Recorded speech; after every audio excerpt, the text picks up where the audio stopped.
In this video, I will be demonstrating the process for image acquisition using the Odyssey Fc Imaging System. So when you open up Image Studio, the software should automatically connect to your Odyssey Fc.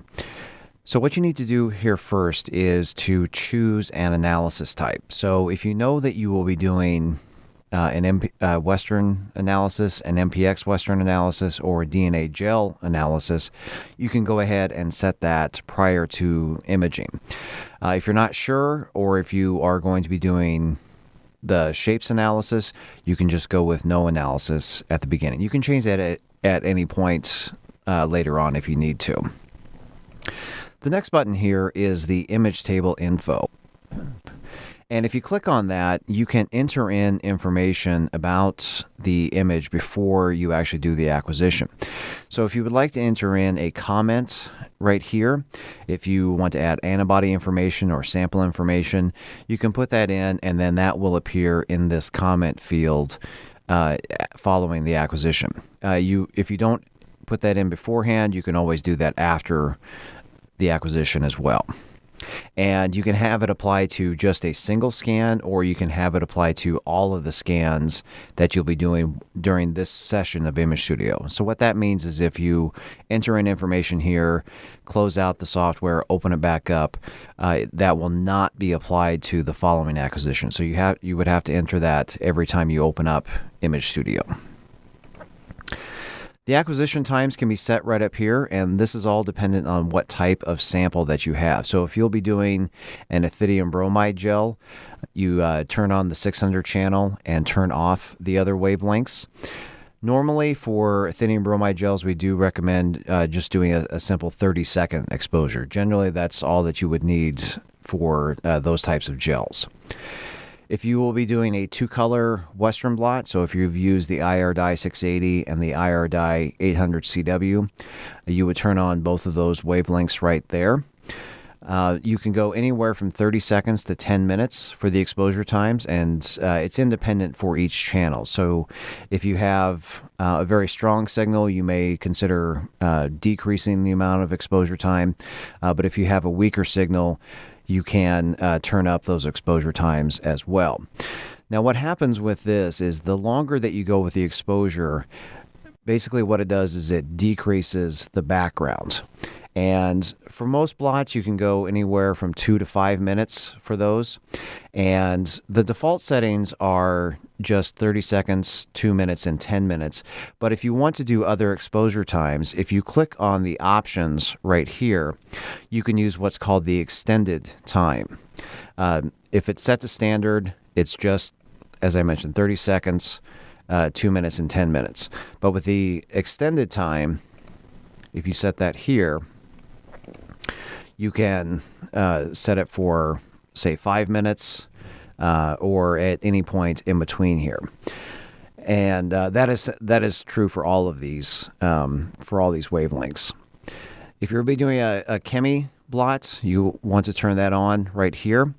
If you have a Kumasi stained marker that you'll be using on this chemi blot, what you can do is to turn off the 800 channel, turn the 700 channel down to just a quick 30-second exposure, and then set your chemi length as appropriate.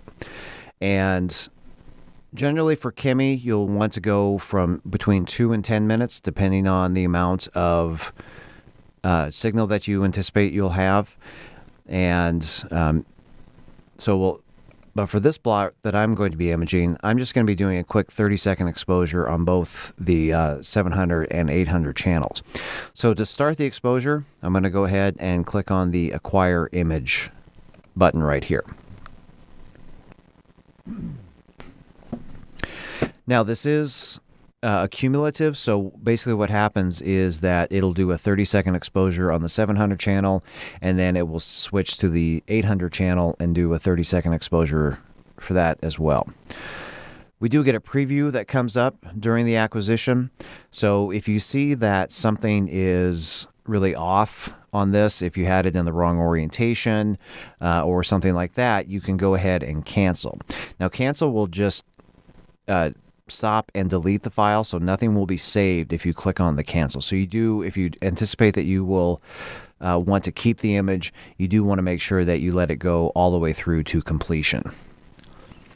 Now, if need be, you can adjust the brightness and contrast of the image while it's being acquired, and the image adjustments, the lookup tables, are discussed more under the image ribbon video. So we do see now that it has started the 800 acquisition as well.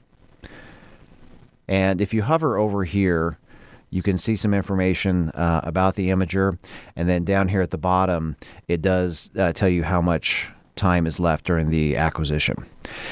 Now, following the acquisition, we do get this Choose Display box that will open up, and these are 6 different auto options for image adjustment. Now, this has no effect on the quantification. This is simply screen presentation of the image.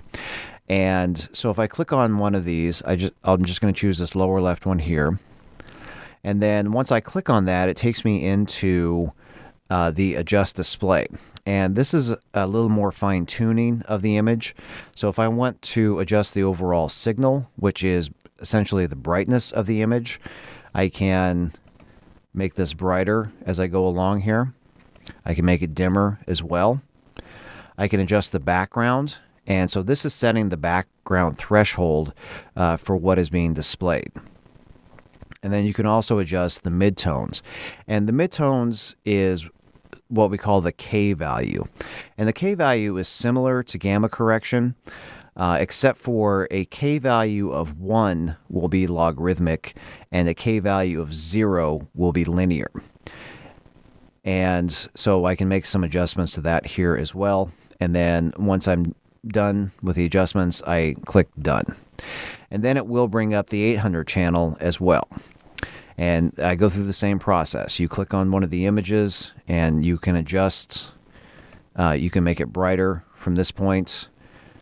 You can adjust your background, and then you can also adjust your midtones or K value, and then you can click Done. Now, those pop-up windows come up automatically. If you do not want those windows to appear automatically following the scan, if you come over here to the image ribbon and under the display group, you can click on the options for that group and you can uncheck both of those, and then following the image acquisition, it will just appear on the screen for you. So following the image acquisition, you will go into doing further image adjustments, and then you will move on to the analysis. So if you have any further questions about the image acquisition, please refer to the help section right up here. Thank you.